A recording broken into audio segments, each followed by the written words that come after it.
All right, good evening, and thank you all for coming to our senior showcase. Our seniors are going to all be getting up and reading something that they wrote, maybe. And then we will all judge them, and if they did well enough, we will let them pass. If not, they will have to repeat the year, maybe. Just kidding. Alrighty, here we go. First up, Katie Thibodaux. Give it up, give it up.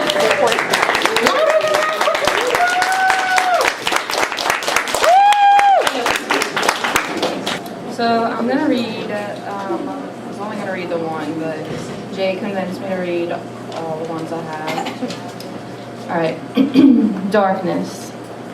When the sun goes down, there is nowhere to hide from the shadow man. He creeps around her bed and she smells his musky scent as he gets closer. Her small body trembles, shielded by the soft blanket fortress only for 10 seconds.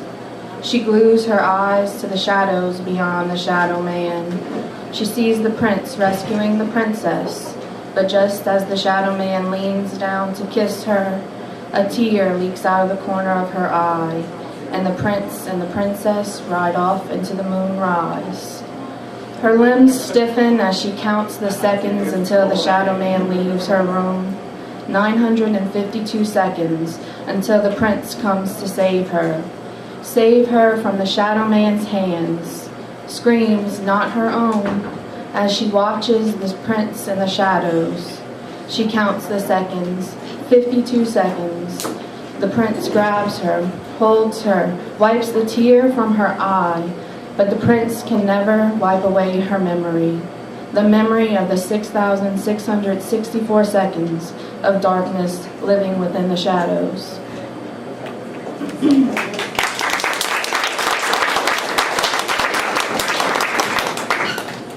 The next one's called Worms and Bears.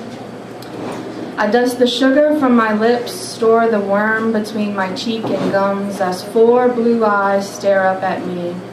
My every move monitored, my hands cage the worms that have not made it to their new home, where they'll be chomped by molars, eaten by acids. The blue eyes do not know the harsh life of a gummy, tortured before finally resting with Goldie through the pipes of the white dome.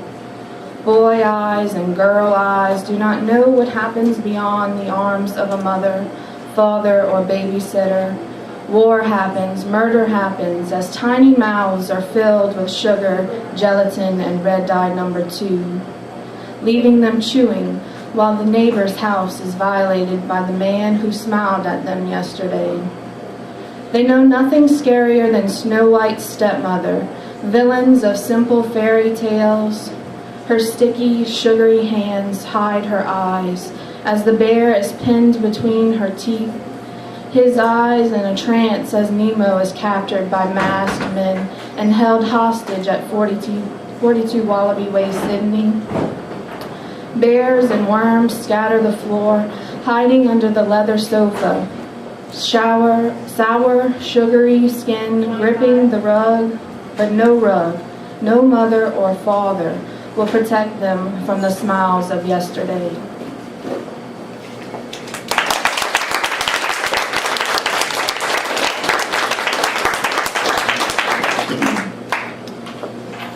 Into the sun.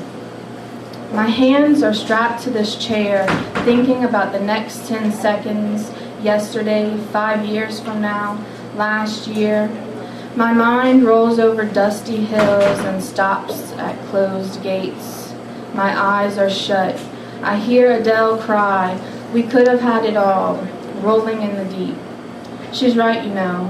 The iron gate back braced before me as my id, superego, and ego decide what's best for me. Go ahead, it's short jump. Oh, hell no, id. You know we don't belong here. You know she's not real, right? You're just a dusty hill belted by asteroids as the scars on my chest tell our story. Lies, betrayal, cut deep is my biggest fear. I am forgotten. A locked gate rusting in my hands as ego whispers in my ear. You are bigger than what is trapped here. My hand caressing the fence as I follow the path leading to the sunshine, where waves wave and fish fish, where blue eyes match the color of the resting sea. I am not worthy of such a view. My head turned like the owl resting, waiting for the moon to rise, and behind the gate, on top of the dusty hill, you smile at me. My hand abandons the gate, leaving the fortune from my last cookie, and I turn and I walk with the suns.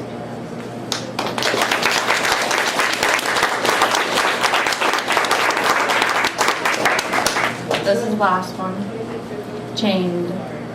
You are cuffed to this bed of uncertainty, flat on your back, wishing it was as simple as one decision. But you want more. More than psychology books, more than cake pops, more than wondering every single day what it is you want most. Plan to succeed, do not plan to fail, but the never planned early night in never fails. Wrapped in the arms of your black and white lover, your only comfort, as Ross and Rachel call it quits for the 5th time this week. Ross and Rachel, Phoebe and Joey, Monica and Chandler, friends you wish you had, to tell stories, to make memories, to share a life of more than a passing hello. Plans, no, dreams, creating the monstrous bed sore on your ass, but until you decide to break the chains, I will never be free.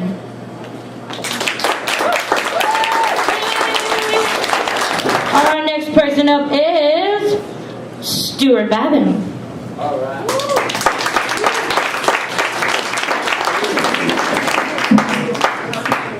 Before I start, for the record, I am not a professor. Even though I am older than Kathy, and I'm a better dresser than Scott Banville. I just want to say a few things. I think the English department here at Nicholls has exceptional talent, not only by faculty but also by students.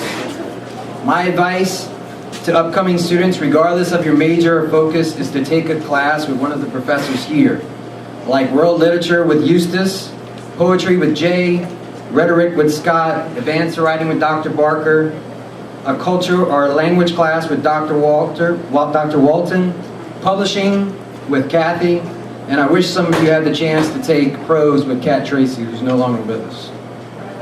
I have taken all of these, and I think the most important thing about all of this is to take ideas and friendships that you get while you're here, which are a lot more important than the actual diploma you'll get after this is all over with. Which brings me to my final point. Some of us here actually took some concepts we learned in publishing and started our own underground writing project, in which I'm going to start with some of the work that we've been working on now. This one's called Parasite.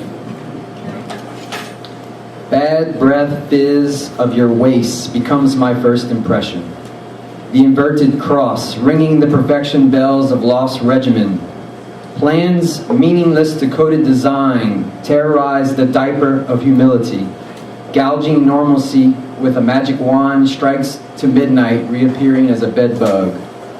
I am your demon whore, dead watching the living river from this lily pad, waiting for a fly that remembers my name, discovering every lollipop is as bland as the next, while these glasses are spray painting me blind. In a familiar role, it seems just like Return Past Go. Dandelion blows dead skin back to swamp water. Death as the cold bathroom floor under this naked body. Wretches chewed fingernails of birthday memories. Sleep, railroad track veins of old morning coffee. Handshake nightmares and sweaty couch crumbs. Another rerun in a galaxy far, far away. It's always snowing on the disconnected TV as the parasite sucks away the reason.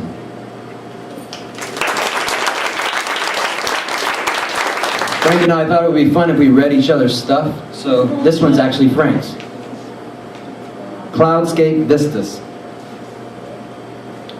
Sometimes I think about the sky, the ways The clouds float endlessly over the small expanse of land we call our own. I dream of being one of those clouds, never having to come down, so I can spy from a bird's eye vantage a small glimpse of you far below. The way you twirl and shake the wind, your body breathing hurricanes, more a parasite than a gem, your beauty is unrivaled. As I fall back to the ground, then below the sea, I feel remorse for every memory, every scar you left in me. And these cloudscape vistas are nothing more than a blur, fading to darkness in oceans deep to wash up naked on the shore.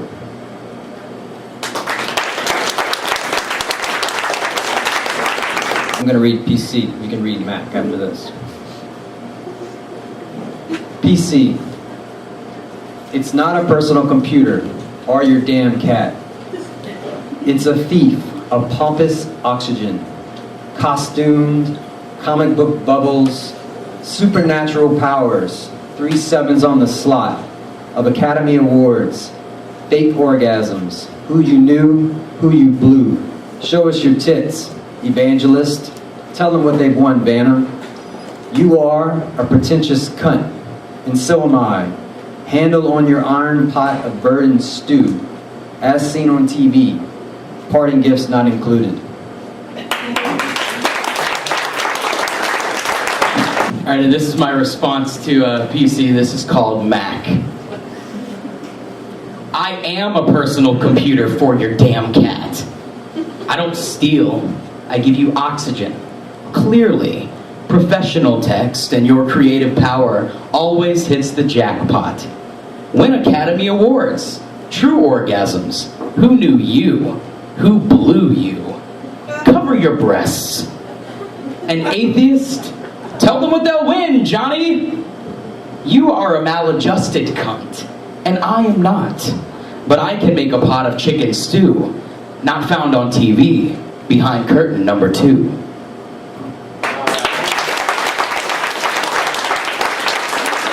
This is a piece that Frank and I wrote together.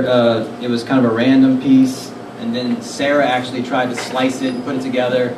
Didn't make any sense out of it. I started scratching out, started making sense out of it, edit, and now we got this little piece. It's called The Thing.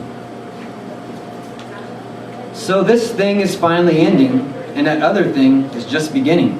Yep. But then, that is the beauty of a thing. It already has nothing that it is being.